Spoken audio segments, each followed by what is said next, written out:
जैसे जैसे चुनाव की तारीख नजदीक आ रही है, वैसे वैसे नेताओं ने भी अपना जनसंपर्क अभियान तेज कर दिया है। इसी कड़ी में लोहारू से भाजपा प्रत्याशी जेपी दलाल का जनसंपर्क अभियान मंगलवार को भी जारी रहा। इस दौरान जेपी दलाल के साथ भाजपा के स्टार प्रचारक व वरिष्ठ भाजपा नेता कुलदीप बिश्नोई भी साथ रहे। इस दौरान ट्रैक्टर्स के लंबे काफिले के साथ ही सभा स्थल तक दोनों नेताओं को लाया गया और उनका बड़ी ही फूल मालाओं के साथ जोरदार स्वागत किया गया। भाजपा के स्टार प्रचारक कुलदीप बिश्नोई ने आज लोहारू विधानसभा के गांव लीलस व बड़वा में जनसभा को संबोधित किया। लोगों को संबोधित करते हुए कुलदीप बिश्नोई ने कहा कि मैं भी इस क्षेत्र से सांसद रह चुका हूं। उस समय में और इस समय में दिन रात का बदलाव है। अब यहां धान की खेती देखी जा सकती है। भाजपा प्रत्याशी जेपी दलाल के बारे में उन्होंने कहा कि उन्होंने इस क्षेत्र में बहुत विकास करवाया है, कोई चूक मत कर देना, नहीं तो बाद में पछताओगे। नहरे के अंतिम टेल तक पानी और फसलों के अच्छे भाव और मुआवजा इस क्षेत्र को मिला है और किसान खुशहाल हुआ है। वहीं शैलजा के बारे में पूछने पर उन्होंने कहा कि ये दुर्भाग्यपूर्ण बात है कि SC-BC समाज के बारे में अभद्रता की गई है।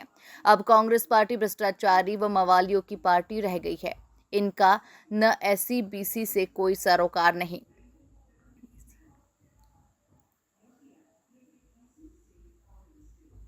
कांग्रेस पार्टी में सिर्फ बाप बेटे मिलकर अपनी जातियों का अपमान कर रहे हैं। देखिए, हरियाणा प्रदेश में मैं यहाँ से शुरुआत करना चाहूँगा। प्रदेश में मैं बहुत हल्कों में गया हूँ और स्टार प्रचारक के रूप में, और एक ज़बरदस्त माहौल भारतीय जनता पार्टी के लोगों का बड़ा है। और मैं विश्वास के साथ, दावे के साथ ये कह सकता हूँ कि पूर्ण बहुमत से भारतीय जनता पार्टी की सरकार बनेगी। कांग्रेस पार्टी के लोग झूठा प्रचार प्रसार करते हैं कि सरकार हमारी बनेगी। कोई भी व्यक्ति आज भ्रष्टाचारी सरकार को, कांग्रेस को सत्ता में लाना नहीं चाहता। देखिए, लोहारू के अंदर मेरा ये दूसरा दौरा है और मेरे को बहुत से साथी हमारे आदान प्रदान के आते रहते हैं और मैं बहुत खुशी से और पूर्ण विश्वास से और पूर्ण जोश से कह सकता हूँ कि जेपी दलाल जी को पिछली बार जितने वोट पड़े उससे कहीं ज़्यादा पड़ेंगे और एक तरफा माहौल लोहारू में देखने को मिल रहा है।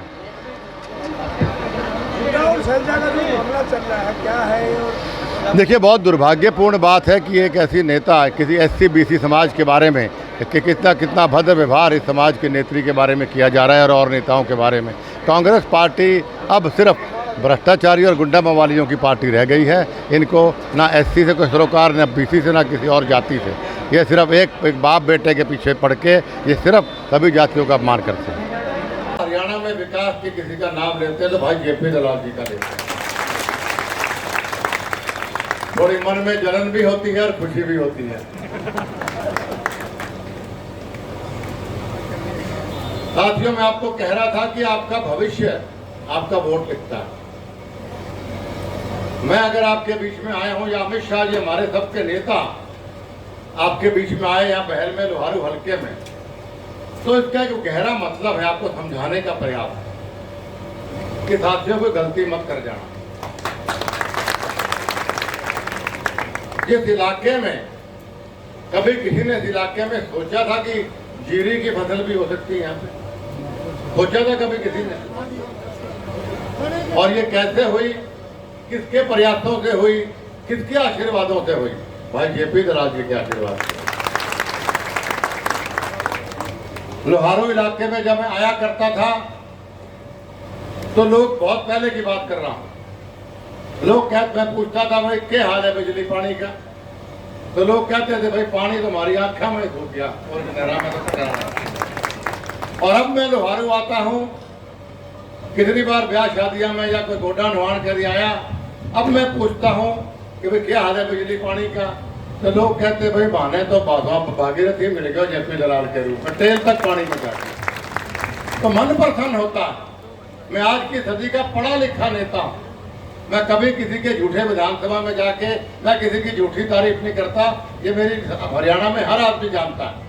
मैं उसी विधानसभा में जाता हूँ, उसी की तारीफ करता हूँ जिसको मन से मैं चाहता हूँ और समझता हूँ, देखता हूँ हल्के का भविष्य है उस आदमी के हाथ में सुरक्षित। आज एक व्यक्ति जिसने हरियाणा में इतना बजट लेके आपके लिए आए, इतना बजट लेके आए कि हमारे जैसे लोगों को भी जलन होने लग गई, तो आप ऐसे व्यक्ति को कोई वोट नहीं देगा। मैं समझता हूँ वो इस इलाके का भला उज्जवल नहीं था।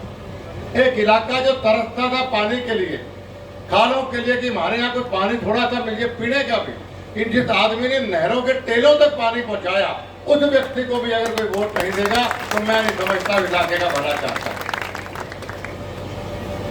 साथियों, भारतीय जनता पार्टी 10 साल का लेखा जोखा भारतीय जनता पार्टी का देखिए और 10 साल का लेखा जोखा अब कांग्रेस पार्टी का देखिए। समझदार वोटर नाप तोल के वोट करता है, क्योंकि उसके वोट के साथ उसके परिवार का, उसके इलाके का और प्रदेश का भविष्य जुड़ा होता है। आप 10 साल कांग्रेस की सरकार को याद करिए, जब भी आप अखबार खोलते थे, सोशल मीडिया देखते थे, हर रोज कोई न कोई नया घोटाला आपको देखने को मिलता। याद है कि भूल भाल के सारे याद है, रॉबर्ट वाड्रा से लेके नीचे तक मतलब घोटाले ही घोटाले। किसानों की बेशकीमती जमीन पूंजीपतियों को कौड़ी के दाम SEZ के नाम पे इस कांग्रेस पार्टी ने देने का प्रयास किया।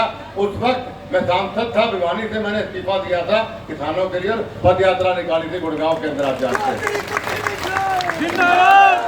ये लोग किसान विरोधी हैं, ये लोग पूंजीपतियों की तरफदारी करने वाले लोग। आज इनके बड़े बड़े नेताओं के ऊपर संगीन भ्रष्टाचार के मुकदमे चल रहे हैं। राहुल गांधी जमानत पे है, सोनिया गांधी जमानत पे है। ये लोग भ्रष्टाचारी लोग हैं, फिर भी कोई इनको वोट देना चाहे। क्या कहोगे अपने बच्चों को? एक ईमानदार व्यक्ति हमें मिला था JP दलाल जी के रूप में, जो जनूनी आदमी था, काम करने का जुनून था, जनता के विकास करने का नशा जिस आदमी पे था, उसको पीछे रख के हमने एक भ्रष्ट पार्टी को आगे करने का प्रयास किया। साथियों, अपने वोट की कीमत आपको समझनी होगी। आपके वोट से फिर दोहराता हूं, आपके वोट के साथ आपके बच्चों का भविष्य जुड़ा हुआ है। कांग्रेस के राज में पैसे दे दे के लाखों रुपए खर्च कर करके नौजवानों को रोजगार मिलते थे, वो भी आधे मिलते थे, आधे पैसे खा जाया करते थे लोग। कभी किसी ने सोचा था कि घर बैठे आपको लेटर ऑफ अपॉइंटमेंट घर बैठे आया करेगा? ये काम भारतीय जनता पार्टी ने बिना खर्चे बिना पर्ची के किया। कैसे कोई आदमी भारतीय जनता पार्टी के खिलाफ वोट डाल सकता? इसलिए साथियों, बहकना छोड़ दो। 10 साल में एक भी घोटाला, चाहे वो केंद्र सरकार हो चाहे प्रदेश सरकार हो, आपके सामने एक घोटाला कोई नहीं किया। समान विकास, समान रोजगार के नारा देते हुए माननीय नरेंद्र मोदी जी और प्रदेश भाजपा सरकार पिछले 10 साल से आपकी सेवा कर रही है। इसलिए साथियों, चूक मत कर जाना।